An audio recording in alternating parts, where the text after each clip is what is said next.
Caminhoneiros e transportadores do Brasil, meu abraço. Pela primeira vez em nossos 518 anos de história, eu acredito que os caminhoneiros e transportadores estão tendo, de parte do governo, um compromisso com a classe econômica dos caminhoneiros. Esse compromisso é a resposta do governo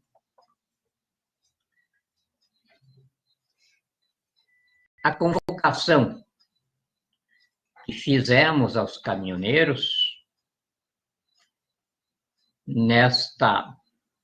neste cerco do país para o desabastecimento, que seguiu uma orientação estratégica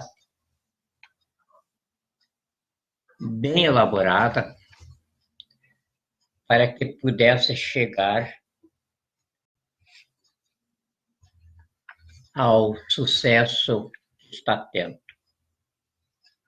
Isto porque sempre confiamos nos caminhoneiros. Os caminhoneiros são para o Brasil tão importantes quanto as Forças Armadas.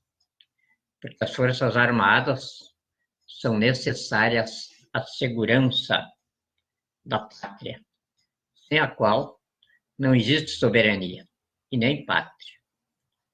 Os caminhoneiros são responsáveis pelo suprimento da nação, inclusive das Forças Armadas.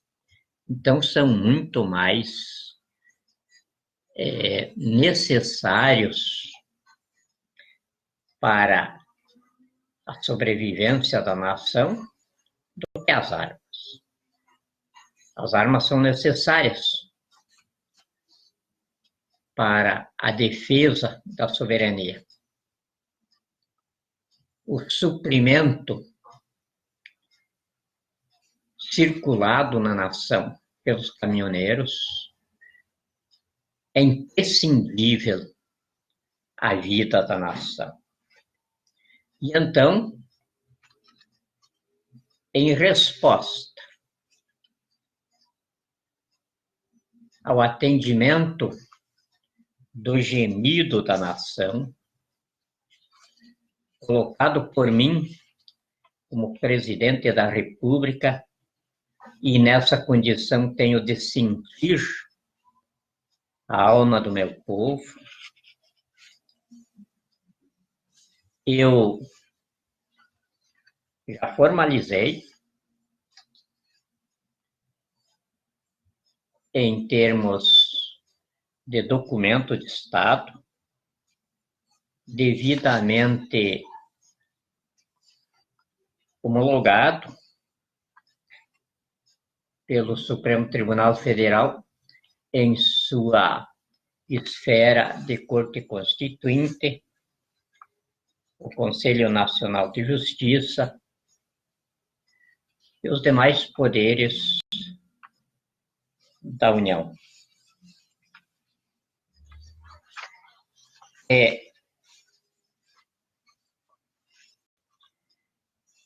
O ato interventorial constituinte número 002/2018, no qual reconheço estado de tragédia nacional envolvendo os caminhoneiros e transportadores no massacre da nação desfechado pelo Estado Paralelo Comunista Terrorista de Bandidos e instaura recuperação de vigência institutiva à Constituição.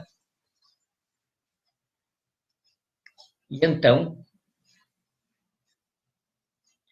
o compromisso que não pode mais ser desleixado porque se trata de documento de Estado, estabelece, primeiro nas fundamentações aqui, e depois, então,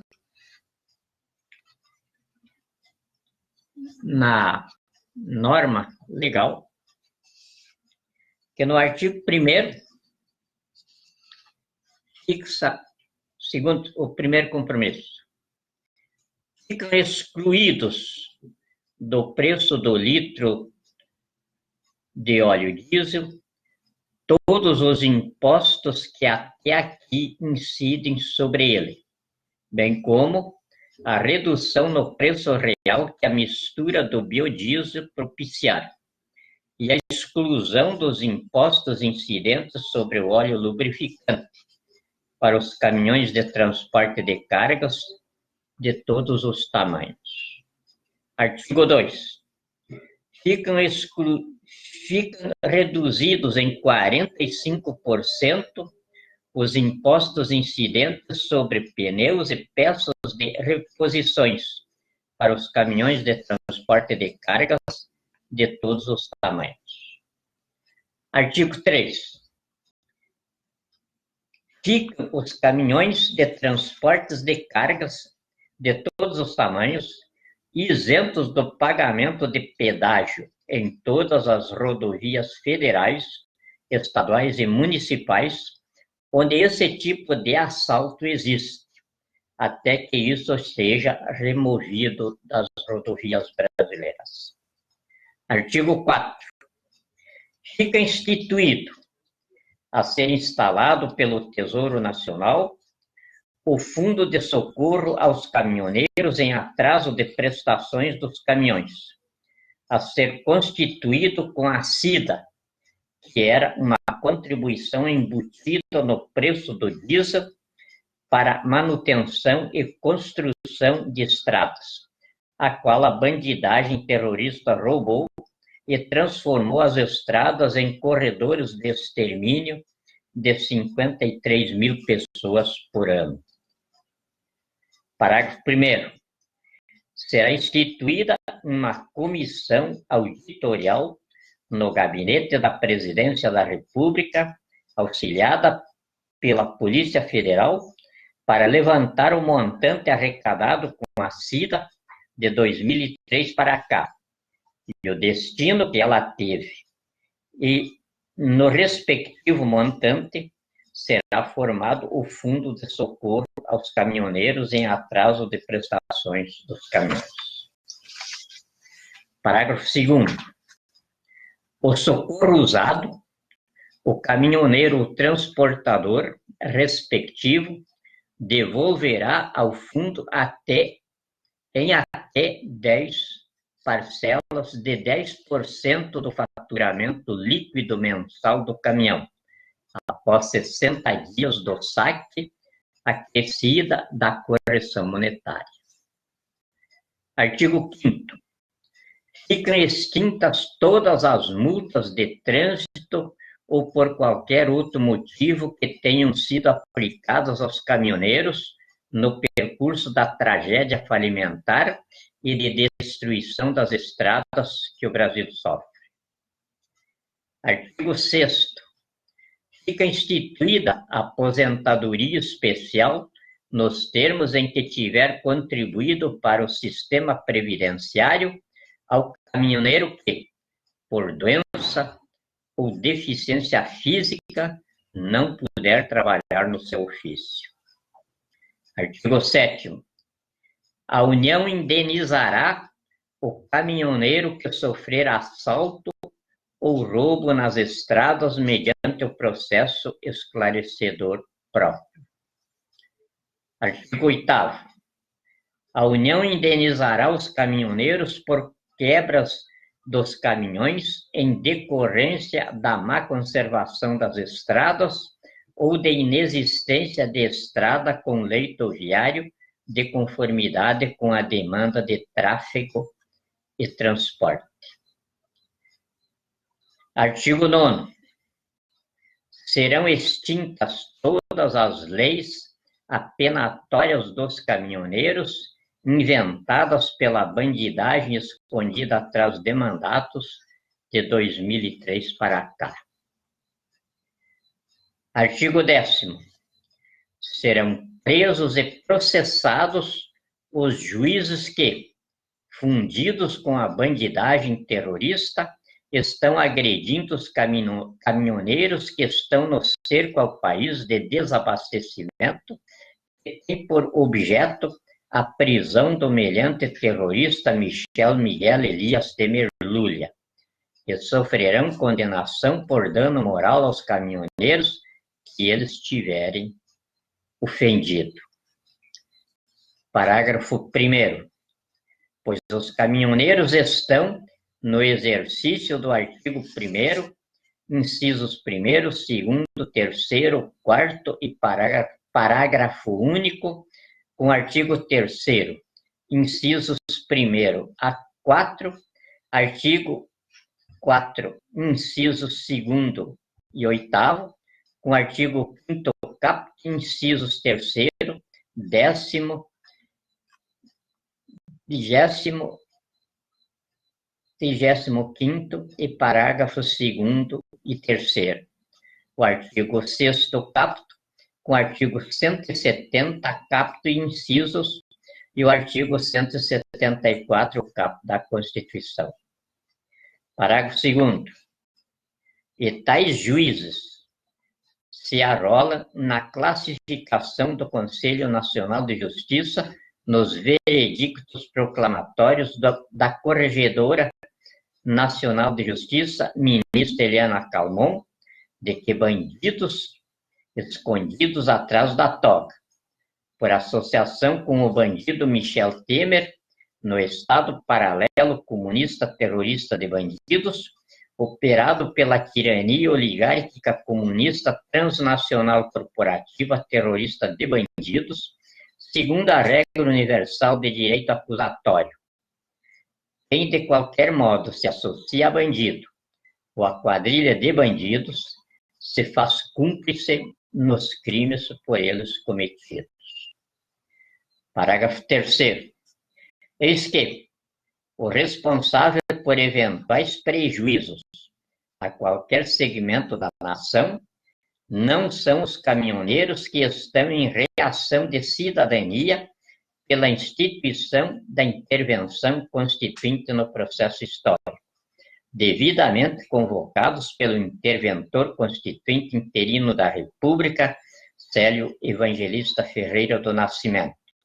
Mas sim, é o bandido terrorista, pátrida genocida, ladrão do país estelionatário, Michel Miguel Elias Temer Lulia, ou a Polícia Federal, que está com o decreto de prisão dele há mais de 2 meses e não deu cumprimento, sem nenhuma razão constitucional para a prevaricação. Parágrafo 4º. E aí, eventuais ações judiciais não podem ser contra os caminhoneiros, mas sim contra a União, pois, em tal situação constitucional, os caminhoneiros e transportadores estão na mesma posição das Forças Armadas. São soldados da Força Civil da Nação no desempenho constitucional pela pátria, como equipamento de autodefesa da Constituição. Daí que bandido escondido atrás da toga tem investidura para constranger caminhoneiro e requisitar força armada contra os mesmos?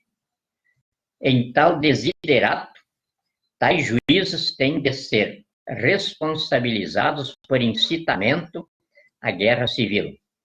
Além disso, estão no exercício da investidura constituinte originária como equipamento de autodefesa da Constituição e de legítima defesa social, econômica, política, cultural e histórica da nação, ao que os caminhoneiros somam ainda a legítima defesa pessoal de si, da família e do patrimônio, como vítimas da falência criminosa do país que os reduziu à pobreza. Artigo 11. após os protocolos, desse ciência aos caminhoneiros e transportadoras e suas entidades representativas. Artigo 12. No prazo de 120 dias do início de expediente do interventor constituinte interino da República Célio Evangelista Ferreira do Nascimento, na sede do Governo da União, será criada a Ordem dos Caminhoneiros do Brasil, em forma de autarquia federal, com representação permanente junto ao Gabinete da Presidência da República, na Secretaria de Inteligência, Segurança, Produção e Abastecimento. Artigo 13. Como não há disposição em contrário, este ato interventorial constituinte entra em vigor imediatamente à sua promulgação ao Diário Oficial da União para Presidência da República, Brasília, 24 de maio de 2018.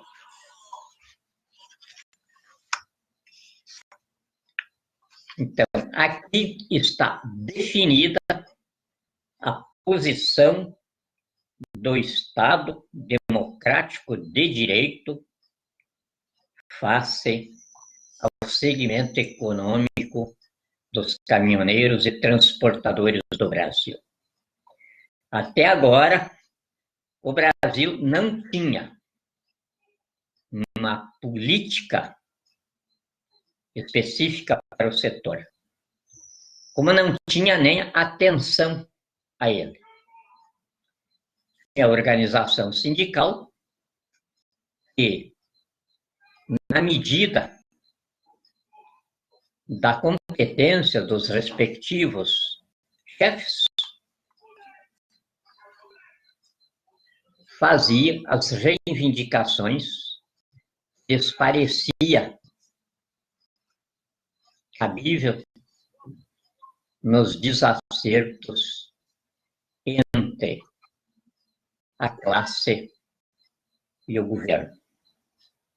Nunca solucionaram nada, porque nunca nada foi solucionado no Brasil. Eram bandidos se sucedendo no poder, com exceção do período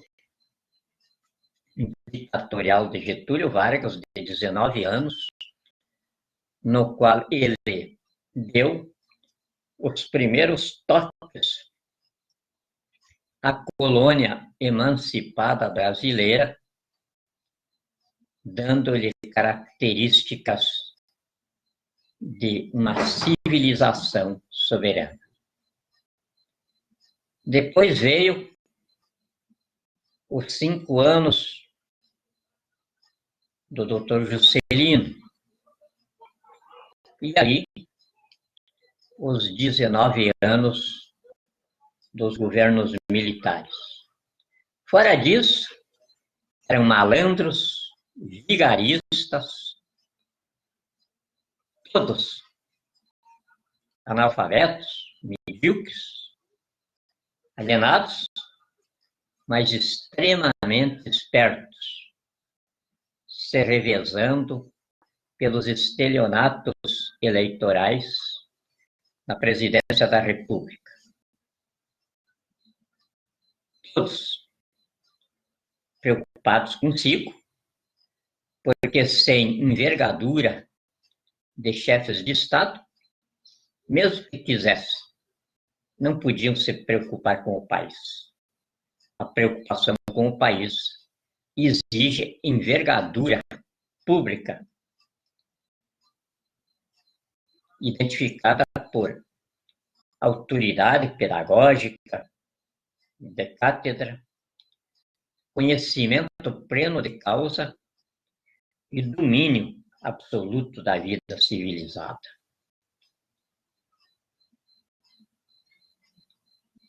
Isto quer dizer o estadista em condição de presidir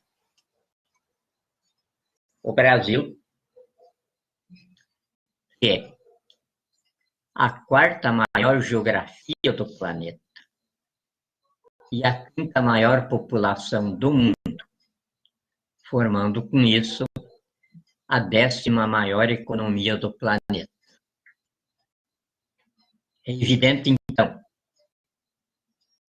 que esse volume requer estadista,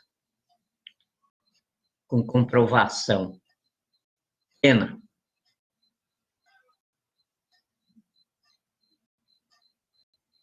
Eu não sou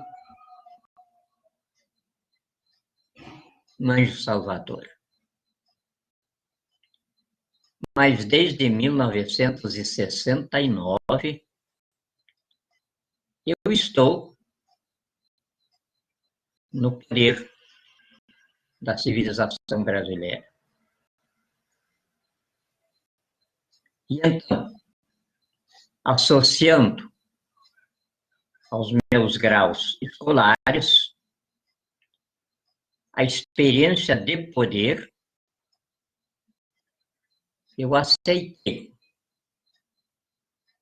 a investidura de interventor constituinte interino da República, porque seria uma negação dos meus rastros no poder, principalmente de escriba da Constituição do Brasil. Se eu não aceitasse o encargo, é puramente de bases constitucionais, eu negaria a Constituição da qual sou autor.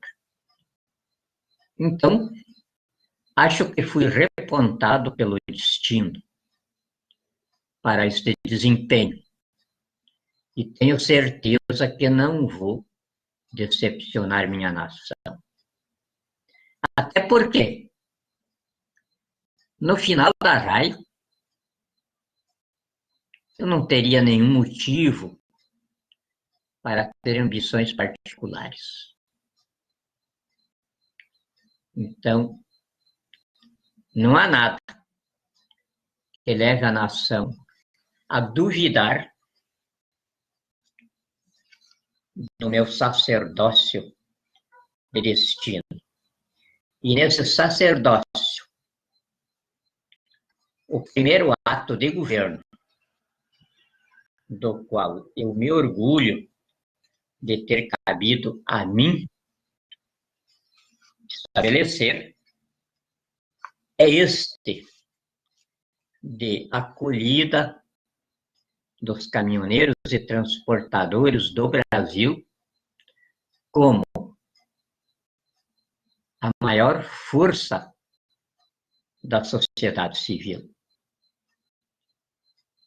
O próprio setor militar mesmo, nestes dias agora, deste cerco ao país, tem conversado comigo,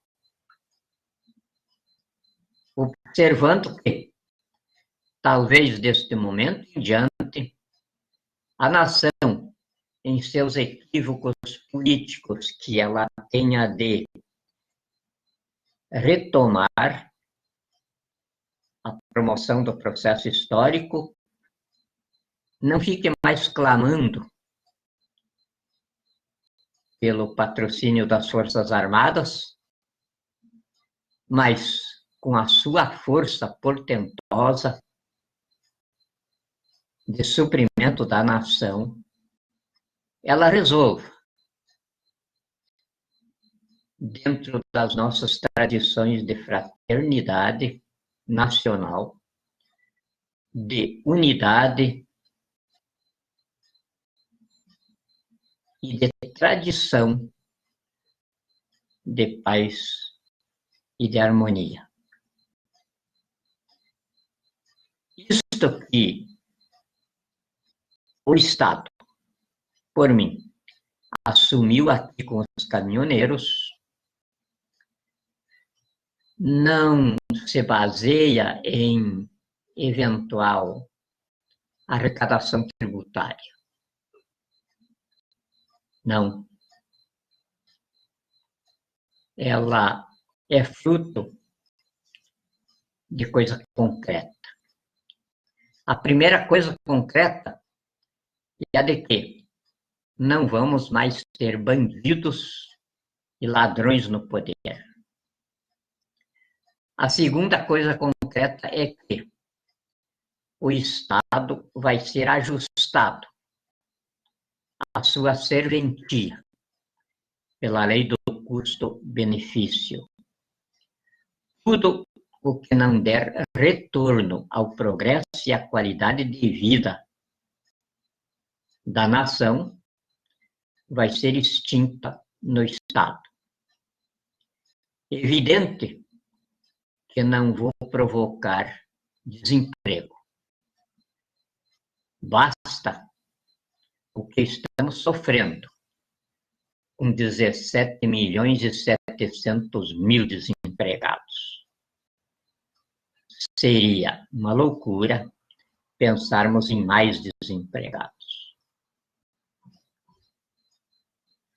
Como vai haver um expurgo bastante grande no Estado, mais de 50.000 agências cartorárias que foram criadas de 2013 para cá, para alojar malandros, vigaristas e bandidos no poder, mais de 150.000 alojamentos de vadios no poder vão ser extintos. Os 34 ministérios vão se reduzir em 7 conselhos de Estado. E por aí afora, o Estado vai ser ajustado ao tamanho da iniciativa privada. Porque a doutrina política do Brasil vai ser o cooperativismo de Estado, formado de iniciativa privada e governo, campo e cidade. O Estado vai estar ocupado com 4 campos: segurança, saúde, educação e assistência ao trabalho. O resto tudo vai ser iniciativa privada. Mas vamos ter um período de recomposição do Estado, da iniciativa privada, e de recolocação do país no respectivo canteiro de obras. E nesse período, não vamos gerar todos os empregos que precisamos. Mas como nós vamos ter dinheiro, e muito dinheiro, porque o real ouro brasileiro é que vai fazer o lastro de conversão do sistema financeiro internacional. Temos ouro que dá para chapear o planeta.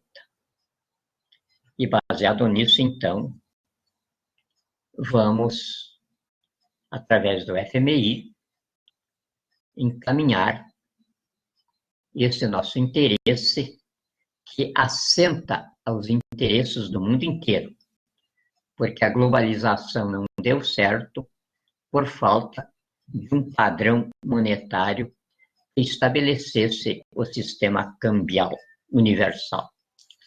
Então, é o real ouro brasileiro que vai fazer isso. A isso também se ajunta o sistema previdenciário financeiro brasileiro, que já está despertando o interesse dos fundos de pensão do mundo inteiro para serem transferidos para cá. Então, nós vamos ter dinheiro para fazermos do Brasil a megapotência que os governos militares sonharam no período em que estiveram no poder de 64 a 85. Temos da poupança externa, praticamente em nosso bolso, 4 trilhões e 700 bilhões de dólares para os investimentos iniciais no empreendimento do patrimônio de 243 trilhões de dólares que ainda temos para empreender. E no mercado de consumo para esse empreendimento, o nosso primeiro cliente é a China, com 1 bilhão 360 milhões de boquinhas para nós alimentarmos 3 vezes por dia. Porque os esclarecimentos que nós temos de parte daquele país é de que o sistema alimentar da China não é porque eles gostam do que comem, mas porque eles não têm onde produzir o que comer. E nós temos espaço. Eles já estiveram aqui, tiveram contato conosco. E uma boa parte do que nós produzimos para comer, os chineses são os nossos compradores primeiros. E somado a eles, a humanidade já está com 31,8% da sua população com dinheiro no bolso e já não tendo o suficiente para se alimentar. Então, nós não temos nenhuma preocupação com o progresso que vamos ter e a qualidade de vida que vai decorrer desse nosso progresso. Então, tenho certeza, todos os brasileiros, não vai haver revanchismos, não vai haver nenhum tipo de mágoa. Eu sou o magistrado supremo da nação, absolutamente desprovido de suscetibilidade, de emoção e suprido dos graus de escolaridade e da experiência que a envergadura do cargo exige. Evidente que quem tem contas para acertar com a justiça vai acertar e vai encontrar uma justiça muito severa pela frente. Quem roubou os cofres públicos vai devolver o que roubou, porque nós já fizemos o levantamento e sabemos onde estão os roubos. Quem faliu o país vai ajudar a levantá-lo. Mas não vamos produzir desesperos. O Tesouro Nacional vai imediatamente estabelecer um fundo de custeio das pessoas que vão ser expurgadas dos cofres públicos até que a iniciativa privada, pela expansão econômica, absorva a força de trabalho no emprego. Evidente que não vão ser bolsas de caridade de governo. Essa vai se acabar. Não vai mais existir subsídio para a irresponsabilidade e o desleixo para com a dignidade humana. Todos vão ter campo de trabalho para ficarem ricos, poderosos. A economia do Brasil vai ser restabelecida racionalmente. Por exemplo, no Nordeste, nós vamos ter, já quase de imediato, 2 grandes cassinos em regiões turísticas ali. E a produção de peixes e espécies oceânicas com lagos de água retirada do oceano. Os técnicos e engenheiros para isso já estão contratados. Porque o Brasil vai querer um Nordeste rico,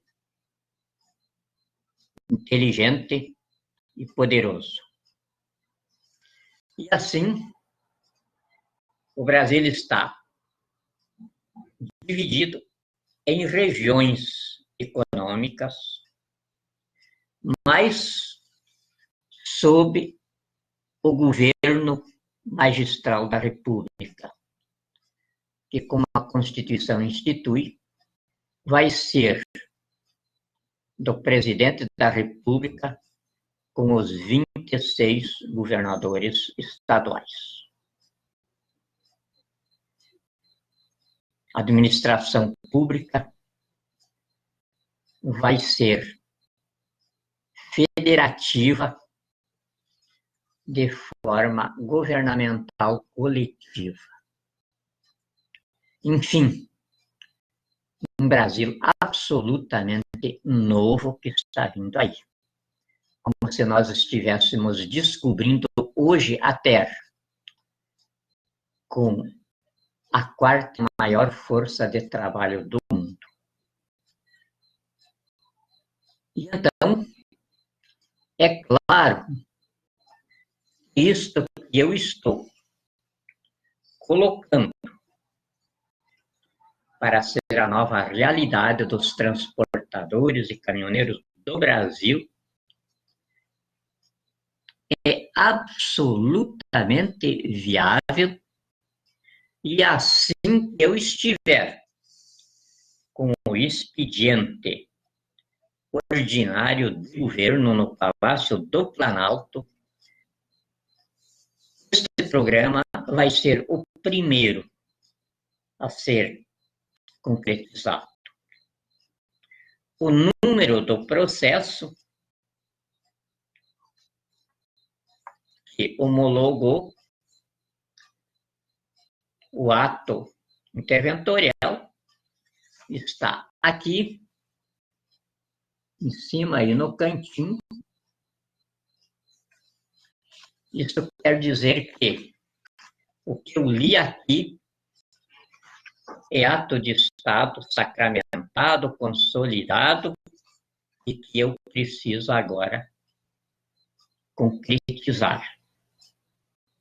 Então, dentro desta oferta que o Estado está fazendo aos caminhoneiros, o povo brasileiro espera dos caminhoneiros aquilo que é próprio aos caminhoneiros: a hombridade pela pátria.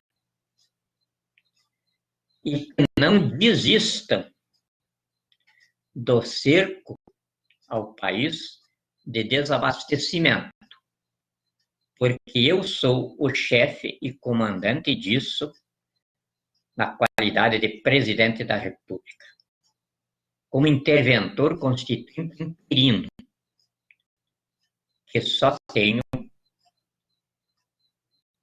a Constituição acima e abaixo de mim. e o Supremo Tribunal Federal como limite da minha atuação interventorial. Espero que hoje vocês caminhoneiros, vocês transportadores, tenham o primeiro pacto firmado com o Estado. Se o Estado não conseguiu atingir ainda todos os vossos interesses, e isso é possível que aconteça, o governo está à vossa disposição. Em seguida, vai ser criada esta autarquia dos caminhoneiros junto ao gabinete da Presidência da República. De maneira que vocês não vão estar longe, não vão estar vindo ao governo através de políticos, de sindicatos, mas sim diretamente com a vossa participação no gabinete da Presidência da República, porque agora não é um chefe mandatário, não é um político investido de mandato, não é o rei, não é o presidente apartado do povo depois das eleições, mas sim é o próprio povo no poder. E eu sou única e exclusivamente o peão do povo no poder. Mais nada. Então, são os caminhoneiros e transportadores no povo no poder que vão governar o Brasil comigo, com o seu peão, fazendo a dinâmica e a coordenação dos seus interesses dentro dos interesses nacionais. De minha parte, eu considero fechado o pacto e renovo a convocação a todos para que permaneçam no cerco, porque, inclusive, esse tempo que vocês estão nesse cerco vai ser indenizado, porque o Brasil não é propriedade só dos caminhoneiros, ele é propriedade de todos os brasileiros. Então, os caminhoneiros que estão a campo para resgatar a pátria das garras da bandidagem que a contém, não são obrigados a fazer investimentos nesse resgate.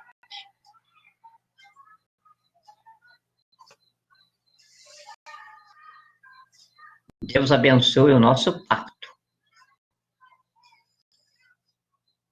E eu, no povo brasileiro, me orgulho dos nossos caminhoneiros.